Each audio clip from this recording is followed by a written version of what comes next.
Hello friends, शायद समय आ गया है कि इतिहास की किताबों से हिटलर जैसे नामों को मिटा दिया जाए।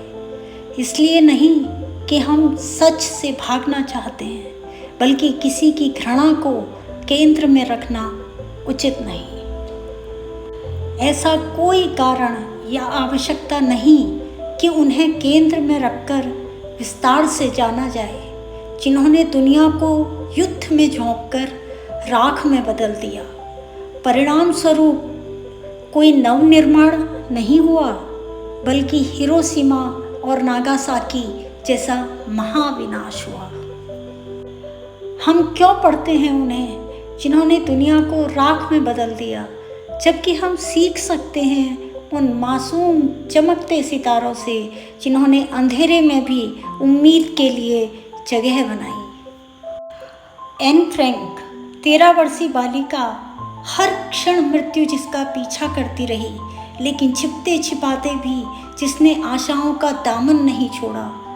उस भय के अंधकार में भी अपने सपने और साहस की वो डायरी लिखी, जिसका हर पेज इंसानियत का दर्पण है। उसने लिखा, मैं फिर भी मानती हूँ कि लोग दिल से अच्छे होते हैं।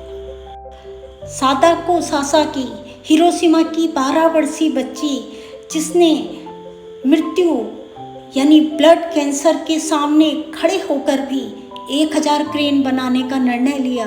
हर क्रेन के साथ जुड़ी थी प्रार्थना, स्वयं से ज़्यादा दूसरे बच्चों के लिए। वो क्रेन बनाती गई, प्रार्थना करती गई। मैं जीना चाहती हूँ, लेकिन उससे भी ज़्यादा मैं ये चाहती हूँ कि कोई और बच्चा ये दुख ना सहे।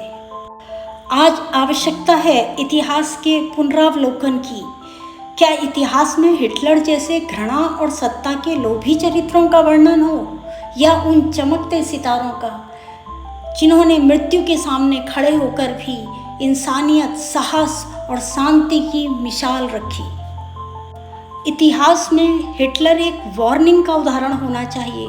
उसे एक लीडर दर्शाना या ग्लोरीफाई करना अनुचित है, क्योंकि ऐसे चरित्र इंसानियत की बची कुची उम्मीदों को भी नष्ट कर सकते हैं। आवश्यकता है इतिहास में उन सितारों को चमकाने की जो घृणा नहीं, स्वयं में प्रेम, उम्मीद और मानवता का स्वरूप हैं। ऐसे सितारे ही दुनिया को प्रेरित कर सकते हैं, ये जानने में कि अच्छा इंसान होना ही सबसे बड़ा सम्मान और उपलब्धि है।